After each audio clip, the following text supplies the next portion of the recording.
I'm intended to convey to my readers and students that the vision of a meaning ahead of someone, a meaning in wait for someone, to be fulfilled by someone, that this contributes most than anything else for survival.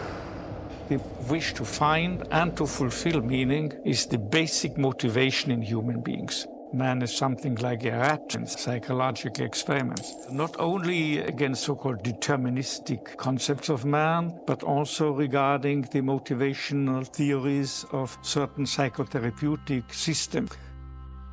Logotherapy, as one among other types of psychotherapy, is a meaning-centered psychotherapy. Inasmuch particularly as logotherapy sees you, a human being, not predominantly determined, not to say dominated, by the will to pleasure, nor by the will to power, but fundamentally by a will to meaning. That is to say, the desire, the impulse to find, to discover in life, or better to say in each life situation, concrete life situation confronting someone, the desire to find a meaning therein and to go on to fulfill it.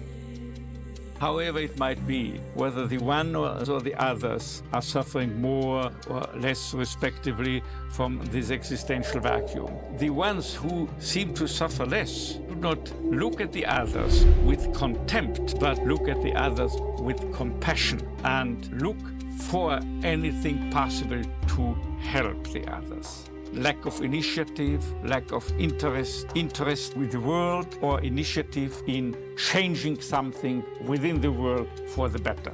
This frustration is a proof of the existence of a will to meaning. Unless we were imbued by will to meaning, by the wish to find meaning and discover and fulfill meaning in life, we never would be able to experience an inner void.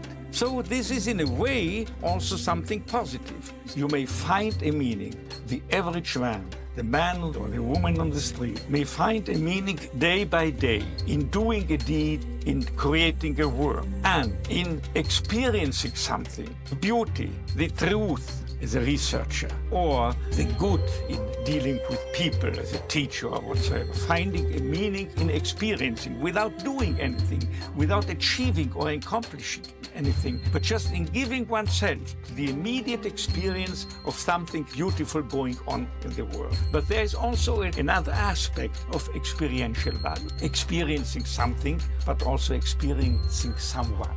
Experiencing another human being in his or her very uniqueness. And it is the main attribute of a human being that he is a person. A person is always something absolutely unique, irrepeatable in the cosmos, incomparable with any other human being. And this uniqueness can be got hold of solely by a loving person, because he not only sees the essence, but also the potentials in the beloved person, thereby promoting him, alleviating to reach out to attain this potential and to fulfill and thereby actualize also himself, but not by preaching self-actualization. It's nonsense. Self-actualization can only fall into your lap automatically once you have fulfilled a concrete meaning, done the best of a situation. Then you actualize yourself as a byproduct. If there is no possibility in a given situation to fulfill the meaning of a situation by giving oneself to the experience, beauty and so forth, nor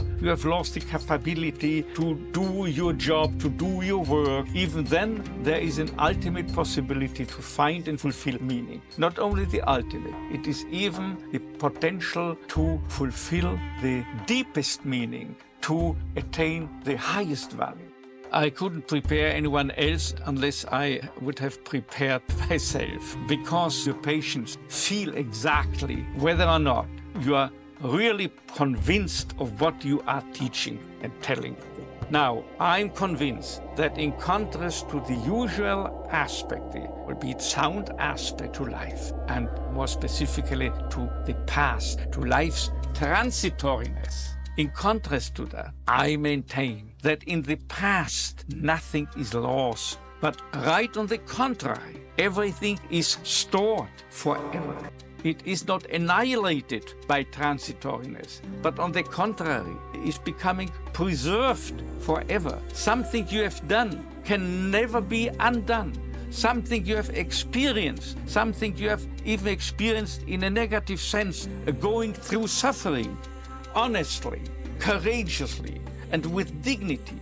Who in the world, what in the world can deny, can annihilate it? What you have done has been done forever, in both ways, in a negative as in a positive way.